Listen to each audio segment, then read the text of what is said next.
मंच आप सबका YouTube चैनल पर आप सभी का स्वागत करता हूं।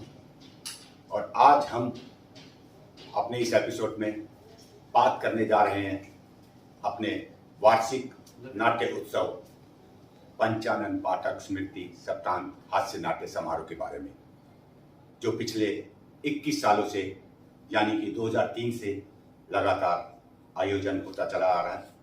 और इसमें हमारे दिल्ली के अधिकतर रंगमंच संस्थाएं भाग ले चुकी हैं और ले रही हैं। इस साल इस समारोह में 20 नाट्य संस्थाएं हिस्सा ले रही हैं और इसमें बहुत बड़े बड़े डायरेक्टर हिस्सा ले रहे हैं। उन्हीं में से एक हैं श्री भारत भूषण शर्मा जी, जो मेरठ से यूपीटीए टीम के संचालक हैं, निर्देशक हैं। इनको 2020 में हमारे इस फेस्टिवल में पंचानन पाठक सम्मान से सम्मानित किया जा चुका है। ये हमारे इस फेस्टिवल का सर्वोच्च सम्मान है। तो आइए ज़्यादा समय ना लेते हुए मैं आपसे मिलवाता हूँ श्री भारत भूषण शर्मा जी से। नमस्कार शर्मा जी। नमस्कार दिनेश भाई, नमस्कार दर्शकों, नमस्कार। आपका इस YouTube चैनल पर स्वागत है। और आज जैसा कि आप जानते ही हैं कि हर साल की तरह इस साल भी हम 23 सितंबर से 22 अक्टूबर तक ये पंचानन पाठक स्मृति सप्तांत हास्य नाट्य समारोह आयोजन करने जा रहे हैं, जिसका हिस्सा आप भी हैं। हिस्सा क्या, उसके मैं तो कहता हूँ संयोजक भी आप हैं। सब मिलजुल के हमारी ये टीम करती है, तो उसके बारे में आज आपसे बात करना चाहेंगे। तो सबसे पहले तो मैं आपसे जानना चाहूँगा कि पिछले 8-10 सालों से आप इस समारोह के हिस्सा रहे। 2020 में आपको सम्मानित भी किया जा चुका है पंचानन पाठक सम्मान से। तो आपको कैसा महसूस होता है? कोई शिकायत या कुछ आप अपने देना चाह रहे हैं, कुछ जानकारी या जिससे हम इसको और अच्छा बना सकें? धन्यवाद दिनेश भाई, आपने मुझे मौका दिया अपने मन की बात कहने का। पंचानन पाठक स्मृति सप्तांत हास्य नाट्य समारोह पिछले 20 सालों से जिस बखूबी से आयोजित होता जा रहा है, इसमें जब मैंने पहली बार हिस्सा लिया तो उसकी एक स्मृति मैं आपको बताना चाहता हूँ कि लेट 80s में 85-86 की बात है कि मैं सॉन्ग एंड ड्रामा डिवीजन का एक शो किया था। 2-2.5 घंटे का शो था, आज़ादी की पहली जंग जी।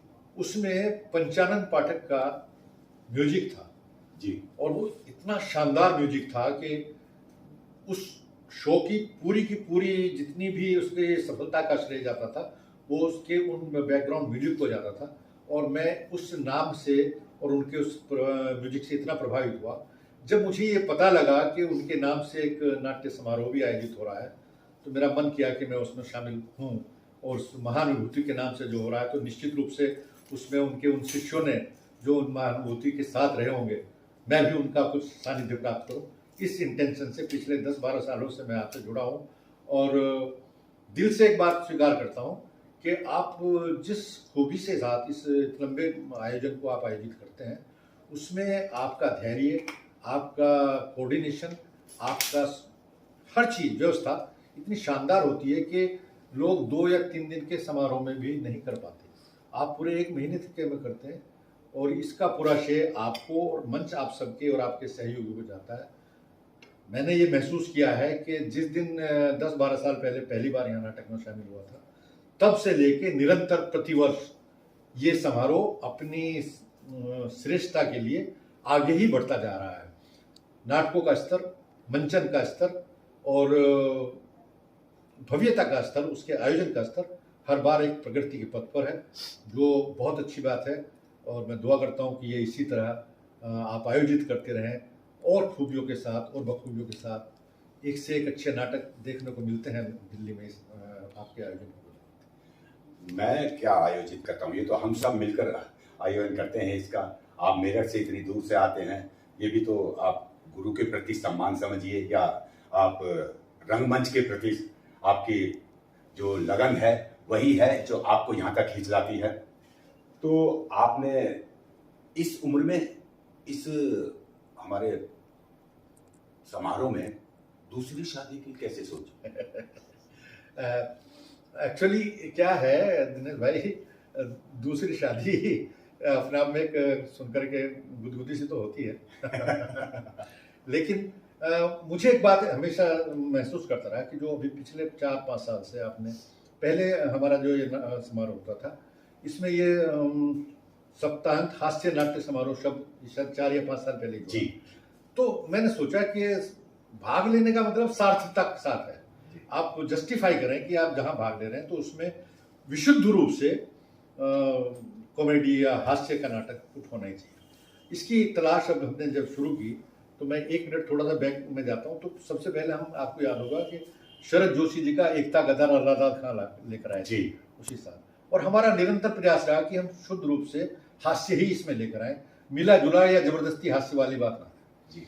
इस बार बड़ी एक असमंजस में थे कि कौन सा नाटक छाटा है। बहुत सारे नाटक बहुत बार हो चुके, जो नाटक हम यहाँ लेकर के आ रहे हैं, मुझे यकीन है कि रंगमंच पर शायद ये नाटक अभी तक नहीं हुआ होगा जी, क्योंकि जिनका लिखा हुआ ये नाटक है, चिरंजीव साहब, वो प्रहसन सम्राट के नाम से मशहूर है, और जो रेडियो से वाबस्ता रहे होंगे लोग, रेडियो नाटकों से, वो उनके नाम को बखूबी जानते होंगे।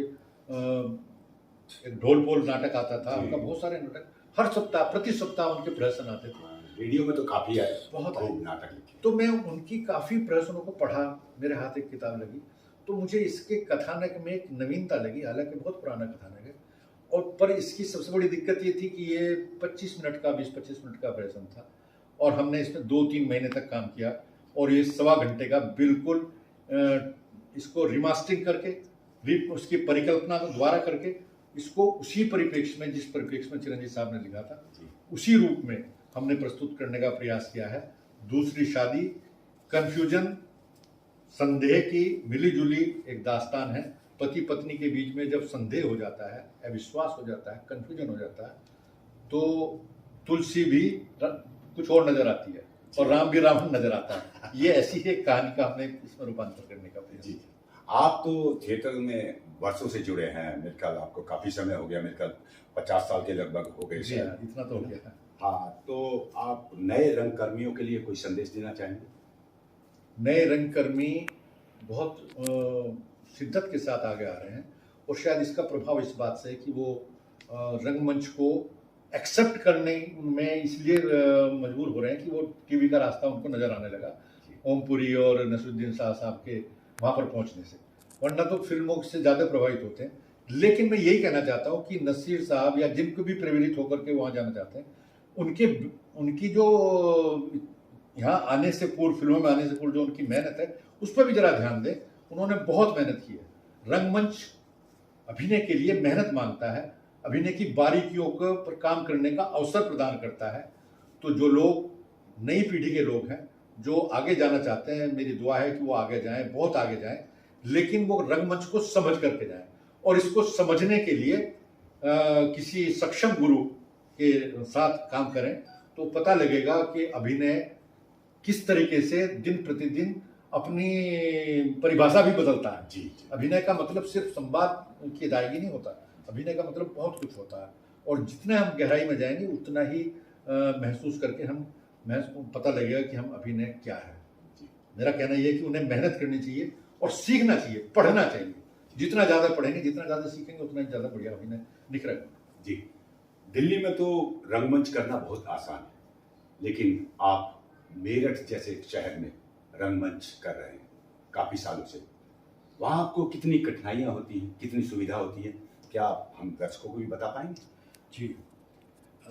दिल्ली, कलकत्ता, मुंबई और कुछ बड़े बड़े 5-7 शहरों को छोड़ दें तो रंगमंच की हालत छोटे शहरों में कमोबेश सभी जगह यही है जो हमारे मेरठ में है। दिक्कत क्या है कि जो युवा है वो रंगमंच से प्रभावित होकर के इसलिए आता है कि वो आसपास कहीं और एक्टिंग सीखता नहीं, उसको सोचता है कि अरे तो ये यूट्यूब आ गया कि इसमें मैं काम करूँगा।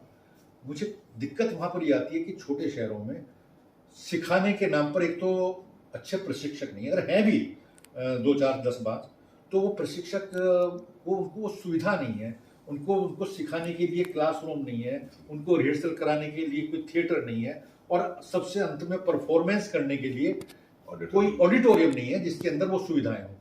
वहाँ ले दे करके हम किराए पर ले लेते हैं कोई एक हॉल, उसके अंदर लाइट लगाते हैं, पर्दा लगाते हैं, सारी चीजें लगानी पड़ती हैं, वो मतलब मजा आता नहीं।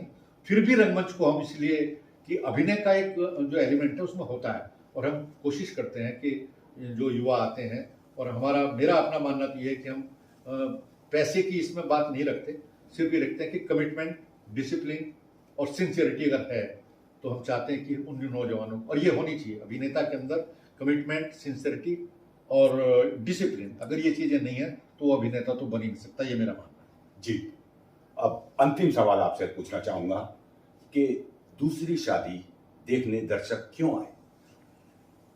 दूसरी शादी इसलिए अवश्य आए कि एक गरीब आदमी ही अपनी बीवी को खुश करने के लिए अपनी नौकरी बदलना चाहता है, ये सोच करके कि मेरे एम्प्लॉय को ना पता लगे, वो पोस्ट बॉक्स के नंबर से विज्ञापन देता है कि मैं नौकरी बदलना चाहता हूँ। जी, अब पोस्ट बॉक्स में के जो मैनेजर की उसकी गलती से उसके पास जो डाक आ जाती है, वो शक की बीवी है और उसकी जो लड़ाकू बीवी है, उसके दिमाग में दुनिया भर की कहानियां फैला देती है कि दूसरी शादी करने वाला है, जबकि वो गरीब आदमी बिलबिलाता रहता है, गिड़गिड़ाता रहता है, मैं ऐसा नहीं कर रहा हूँ, और उसके हाथ में वो चिट्ठियां लग जाती हैं जिसमें फोटो होते हैं, और वो एक ऐसी स्थिति उत्पन्न हो जाती है कि क्लाइमैक्स तक आते आते वो कहता है कि मैं क्या करूं, मैं मर जाऊं। लेकिन वो इसका एक सुखद अंत भी होता है कि कंफ्यूजन मैनेजर कहता है कि नहीं, ये विज्ञापन विभाग की गलती है कि पोस्ट बॉक्स नंबर गलत आ गया था। उससे यही संदेश मिलता है कि यकीन तो करो पत्नियों के ऊपर, पति के ऊपर, पत्नियों यकीन करो, वो झूठ नहीं बोलते, वो सच बोलते हैं। आप उनके सच को भी शक की निगाह से देखोगे तो आपको कुछ का कुछ नजर आएगा, जरूर भी देखना चाहिए। जरूर। जिस तरह आपने बताया दूसरी शादी में वाकई बहुत मजा आने वाला है, और मैं चाहूंगा दर्शकों से अनुरोध करूंगा कि वो भी दूसरी शादी क्या, इसमें और काफी नाटक है, सभी देखने आए और आपको मजा आएगा। जैसा कि शर्मा जी ने बताया, तो अंत में मैं धन्यवाद देना चाहूंगा शर्मा जी को, आपने समय निकाला मेरठ से, इतनी दूर से आप यहाँ दिल्ली में आए हमारे इस YouTube चैनल के लिए रिकॉर्डिंग करने। Thank you so much.